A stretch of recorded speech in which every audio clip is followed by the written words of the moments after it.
المشاهدين، كنتمنىكم تكونوا بخير وعلى خير وانتم كتشاهدوا هذا الفيديو.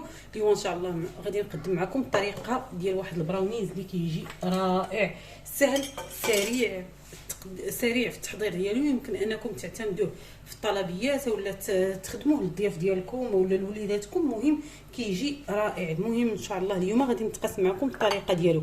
عندي هنايا كمرحله اوليه خديت هنا كاسرونه درتها في حمام ماري، ولا الا بغيتوا تقابلوها فيها 125 غرام ديال الزبده ديال العبار، وعندي 300 غرام ديال الشكلاط انا هنا خلطت بين شوكولا غيش والشوكولا كالا العادي اللي كنخدموا به الكحل. المهم انا غادي نردهم يذوبوا، خصهم يذوبوا ونتلاقاو. بالنسبه للمقادير الاخرى عندي 3 ديال البيضات، عندي صفر بيضه، درنا هنايا قبيصه ديال الملح، غادي نخدموا هنا 250 غرام ديال هذا ديال السكر ديال سنيده، عندي 4 كاس ديال الزيت، غادي نخدم معلقه ديال الكاكاو اولا حتى معلقه ونص، وغادي ندير الدقيق على حسب الخليط. غادي تشوفوا معايا اللي بغى ينسم بالفاني يديرو، اللي ما بغاش يدير الكاكاو بغى يدير الفاني يديرو. انا بالنسبه ليا كيعجبني النكهه ديال الكاكاو. ديجا حنا دايرين الشكلاط، يعني غادي نزيدو نعزوه بهذا بالكاكاو. غادي نبدا كمرحله اوليه، غادي نخدم ان شاء الله البيض. ما تشوفوا معايا بسم الله. عندي هنا البيض كما قلنا 3 ديال البيضات، والصفر ديال الرابعه غادي نستعملوا فيها غير الصفر بهذه الطريقه. كنعتذر، وهنا درنا الصفر. هنا ديجا كما قلت لكم انا دايره قبيصه ديال الملح، غادي نزيد السكر سنيده كما قلنا 250 غرام. يمكن انكم تستعملوا قل الا ما بغيتوش يجيكم حلو بزاف، خفتوه انه يجيكم حلو مع انه كيجي معتدل. المهم غادي نطرب هاد المقادير مزيان ونتلاقاو باش نكملوا باقي المراحل. هنا من بعد ما طربت البيض وسنيده، هانتوما كما كتشوفوا كيف وصل القوام ديالو. هانتوما غادي نزيد دابا 4 كاس ديال الزيت، غادي نقرب ونتلاقاو. هنا في هذه المرحله انا ذوبت الشكلاط كما كتشوفوا مع الزبده. دابا غادي نبدا نزيدو بالتدريج، غادي نزيدو انا كنطرب كما قلت لكم، غادي نزيدو انا كنطرب، ما خصنيش نوقف على التطراب باش ما يطيبش ليا البيض ديالي. هانتوما غادي نقلبو بخير، انا كنطرب ما نوقفش على التطراب كما قلت لكم باش ما يطيبش البيض، حيت راه الا وقفنا على التطراب راه غادي يطيب لينا البيض ديالنا. المهم انا غادي نكمل هكا حتى نساليه، وغادي نطرب واحد شويه باش يبرد ليا الخليط ونتلاقاو. صافي في هذه المرحله هذه غادي نزيد معلقه كما قلنا ديال الكاكاو اللي هي بومبي. ممكن ان حنا نزيدو كتر، الكاكاو كيبقى على حساب شحال بغيتو نتوما. وعاد غادي نبداو كنزيدو في الدقيق راه تقريبا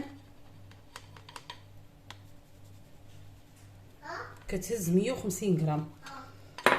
يعني الا ما درناش الكاكاو، الا درنا الكاكاو تحاولوا انكم تنقصوا واحد شويه الكميه ديال الدقيق. وغادي نخلطها بهذه الطريقه، نحاول اني ندخل الدقيق بسم الله. كنحاول اني ندخل هذا الدقيق هذا والكاكاو.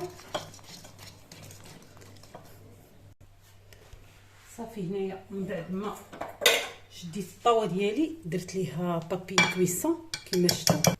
هنا من بعد ما خديت كما قلنا الطاوه ديالي درت ليها بابي كويسون. دابا غادي نخوي فيها الخليط ديالي ونسرحو فيها مزيان، لان ديجا كما كتعرفوا البراونيز ما خصوش يجي غليظ، يعني غادي يجي رقيق شويه. هو ما فيهش الخمارات ولكن في نفس الوقت يعني راه غادي يجي رقيق هكا. غادي نخويه في الطاوه ديالي. بالنسبه لهنا صافي من بعد ما خويناها في اللاطه ديالها، غادي ندوزو دابا للمرحله ديال التزيين. غادي تشوفوا معايا باش غادي نزين. عندي هنا لي بيبيت شوكولا، ها نتوما كما كتشوفوا. عندي هنايا طريفه ديال الكركاع، عندي هنا هاد البسكوي هاد الصغيور هذا نتوما عارفين، المهم اوريو الصغيور. وعندي هنايا الشوكولاط الطروفه. المهم شي نوع ديال الشوكولاط اللي يكون زوين، يعني مادام ان حنا خسرنا عليها واحد شويه ديال الزبده، هذا الزبده ديال العبار، ودرنا ليها الشوكولاط غيش، يعني ضروري نكملوا في داك المنوال تقريبا. المهم هنايا بالنسبه للتزيين ممكن انكم تختاروا واحد الزين ديروا غير الكركاع، اللي عندكم. انا بالنسبه لي اختاريت هاد الزين هذا، غادي تشوفوه معايا. غادي نلوح هنا هاد لي بيبي ديال اوريو بهاد الطريقه، بحال قلنا هاد الطرف هذا فيه ديال اوريو. هنا غادي ناخذ الكركاع، انا غادي نحاول نقسمو على 4. نحاول نقسم الزلطه ديالي غير التخمين وصافي، ماشي بالضروري تجي نيت على 4. غير ملي غادي نقطعها وغادي نحطها في الطبسيل غادي تشوفوا انها غادي تجي ان شاء الله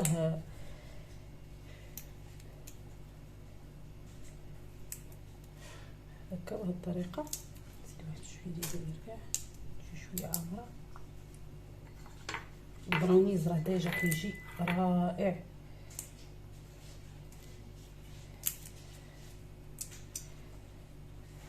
هنا غادي ناخذ لي بيبي د شوكولا بهذه الطريقه، غنوزعهم هكا. نتمنى انه يكون واضح الزين ديالهم هكا.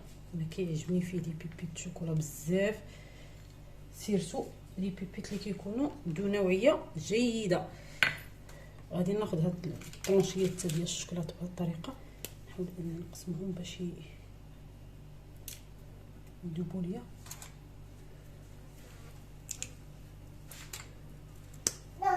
هكا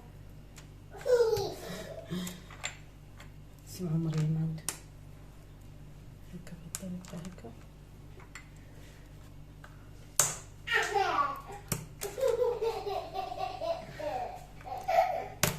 صافي بهذه الطريقه هذه زوقتو. هانتوما كتشوفوا، نتمنى انه يكون واضح مزيان. انا غادي ندخلها للفران، غادي طيب. ما غاديش تاخذ ليا واحد الوقت ديال الطياب، تقريبا غادي تاخذ ديك 20 دقيقه بحال هكاك. نحاولوا ان حنا ما نخليوهش ينشف، راكم عارفين البراونيز خصو يجي شويه ميدم. المهم انا غندخلها له للفران يطيب، ونتلاقاو ان شاء الله باش تشوفوا الشكل النهائي. صافي هنا من بعد ما طاب ديال البراونيز ديالي، هانتوما غتشوفوا، شوفوا تبارك الله ما شاء الله كيفاش كيجي لامع. هذا هو السر ديالو، انه ما خصوش يطيب بزاف باش يجينا لامع. هانتوما حيت ديجا هو فيه الشكلاط والكاكاو، يعني باش ما يغدرناش ويبقى هكا. نخليوه في الفران باش يطيب بزاف ولا شي حاجه غادي ينشف. هانتوما غادي نقطعو معكم باش تشوفوا معايا كيفاش كيجي. نبدا بهذا اللي قلنا فيه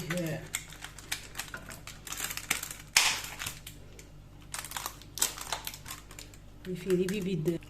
هانتوما غتشوفوا نهز معكم واحد الصغير. هانتوما راه كيجي خفيف، خصو يجي هكا بحال ميدم. هانتوما ما يجيش ناشف. ها هو هذا اللي فيه الطروفه ديال الشكلاط. مشيتو معايا داك درنا داك النوع ديال الشكلاط، يعني بلا ما نقول لكم السميه ديالو. ها هو راه باين. هانتوما نتمنى انه يكون واضح. هانتوما الشكل ديالو كيفاش كيجي، خصو يجي هكا بهذه الطريقه هذه ميدم. هذه ديال الكركاع. هانتوما هذا هو ديال الكركاع، هاد لابارتي هذه ديال الكركاع. هانتوما كيفاش كيجي. هذا اللي هنايا ديال لي بيبي د شوكولا. هانتوما راه كيبانوا فيه لي بيبي د شوكولا، نتمنى انهم يكونوا واضحين. هانتوما راه فيه لي بيبي د شوكولا، نتمنى انهم يكونوا واضحين. وهذا ديال لي بيبي ديال اوريو اولا اوريو الصغيور. المهم كل واحد شنو كيقول ليه. هانتوما كله كيجي تبارك الله مويله، كيجي رطب، يعني خصو يكون بحال فازك من الداخل ما يجيش ناشف. المهم انا غنحطو في الطباسل ديال التقديم ونتلاقاو ان شاء الله. هذه هي الطريقه باش اختاريت اني نقدمهم. هانتوما كتشوفوا لي براونيز، اختاريت اني نقدمهم مع طريفه ديال لي شوكولا لي بيبي ديال اوريو. هانتوما مع الكركاع واللوز قدمتهم هكا في بريزونطوار. كنتمنى انهم يكونوا واضحين لكم. وبالنسبه لهنايا هكا اختاريت نقدمهم هكا. هانتوما كتشوفوا. كنتمنى الاقتراح ديال اليوم انه ينال الاعجاب ديالكم. نتمنى ان يكون عند حسن الظن ديالكم. نتمنى انكم تدعموني بلي لايك، ما تبخلوش عليا بلي لايك، ما تبخلوش عليا ببارطاج مع الناس اللي كتبغيو. خلي لي لي كومونتير الى عجبكم المحتوى ديالي كنتمنى ان يكون عند حسن الظن. نتلاقاو ان شاء الله مع اقتراح اللي هو جديد. خليتكم في امان الله وحفظه.